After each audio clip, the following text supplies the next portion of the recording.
सामाजिक कार्यकर्ते अजय पाटील साळुंखे यांना हद्दपार करण्याबाबतचा पारित केलेला उपविभागीय अधिकाऱ्यांचा आदेश विभागीय आयुक्तांकडून रद्द करण्यात आलेला आहे। साळुंखे हे सामाजिक कार्यकर्ते असून त्यांना 4 जिल्ह्यातून हद्दपार करण्याचे आदेश पारित करण्यात आले होते। दरम्यान या आदेशाविरुद्ध साळुंखे यांनी ॲडव्होकेट योगेश जाधव यांच्या मार्फत विभागीय आयुक्त कार्यालय येथे अपील दाखल केली होती। दरम्यान ॲडव्होकेट जाधव यांच्याकडून केलेल्या प्रभावी युक्तिवादाच्या आधारावर विभागीय आयुक्त यांनी उपविभागीय अधिकारी यांचे आदेश रद्द केले आहेत।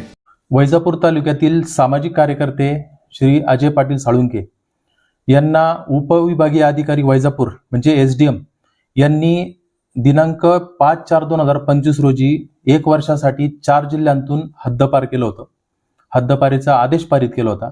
त्यामध्ये छत्रपती संभाजीनगर, नाशिक, अहिल्यानगर आणि जालना अशा 4 जिल्ह्यामधून हद्दपार केलं होतं। केवळ छत्रपती संभाजीनगरमधील शूर पोलीस स्टेशनला 2 गुन्हे आणि बाकी इतर गुन्हे दाखल होते। केवळ त्या गुन्ह्यांच्या आधारे अजय पाटील साळुंखे यांना या 4 जिल्ह्यांतून हद्दपार केले होते। त्यानंतर अजय पाटील साळुंखे यांनी माझ्यामार्फत विभागीय आयुक्त छत्रपती संभाजीनगर येथे हद्दपार अपील दाखल केले। त्यामध्ये 3 महिन्यापूर्वीच त्यांना स्थगिती मिळाली होती सदरील आदेशाला।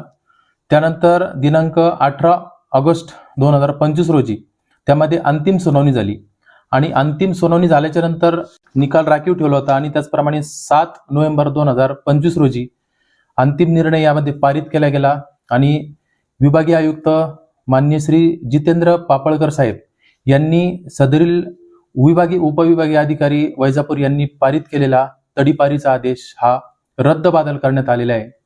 केवळ या 4 जिल्ह्यांतून फक्त शूर पोलीस स्टेशनला 2 किंवा 2-3 गुन्ह्यांची नोंद होती आणि केवळ त्याच्या आधारे 4 जिल्ह्यांतून तडीपार करण्यामागे नेमका कुठला कारण होतं असं कारण त्यामध्ये स्पष्ट दिलेलं नव्हतं आणि केवळ गुन्हे दाखल झाले म्हणून एखाद्याला तडीपार करता येत नाही असं निरीक्षण विभागीय आयुक्त साहेब यांनी सदरील आदेश पारित करताना यामध्ये नोंदवलं आणि त्यांचा हा तडीपारीचा आदेश कायम स्वरूपासाठी रद्द करण्यात आला।